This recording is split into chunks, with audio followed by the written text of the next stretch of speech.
Searching for a bipartisan deal to avoid a government shutdown, President Donald Trump suggested Tuesday that an immigration agreement could be reached in two phases, first by addressing young immigrants and border security with what he called a bill of love, then by making comprehensive changes that have long eluded Congress.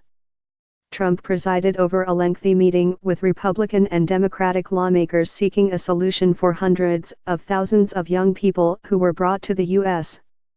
as children and living here illegally. Trump last year ended the Obama-era Deferred Action for Childhood Arrivals program, which shielded more than 700,000 people from deportation and gave them the right to work legally. He gave Congress until March to find a fix. The president, congressional Republicans and Democrats expressed optimism for a deal just 10 days before a government shutdown deadline. Trump said he was willing to be flexible in finding an agreement as Democrats warned that the lives of hundreds of thousands of immigrants hung in the balance.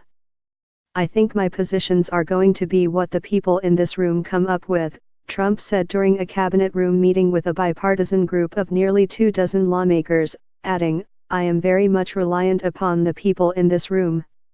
A group of journalists observed the meandering meeting for an extraordinary length of time, about 55 minutes, that involved Trump seeking input from Democrats and Republicans alike in a freewheeling exchange on the contentious issue.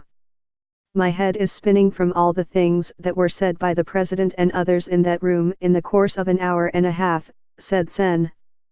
Dick Durbin, deal, but the sense of urgency, the commitment to DACA, the fact that the president said to me privately as well as publicly, "I want to get this done, I am going to take him at his word." Bannon's departure just days after. Bannon's departure just days after. The White House said after the meeting that lawmakers had agreed to narrow the scope of the negotiations to 4 areas: border security, family-based chain migration, the visa lottery and the DACA policy. Democrats and Republicans are set to resume negotiations Wednesday. But the exchange raised questions about how far Trump would push for his high-profile border wall.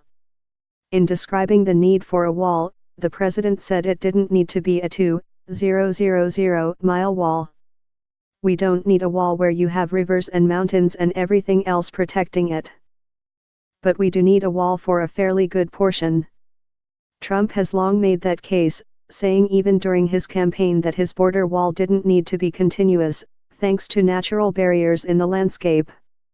And he has said he would be open to using fencing for some portions as well. The unusually public meeting laid bare a back and forth between the parties more typically confined to closed-door negotiations. At one point, California Sen. Dianne Feinstein, a Democrat, asked Trump if he would support a clean DACA bill now with a commitment to pursue a comprehensive immigration overhaul later. Trump responded, "I would like it.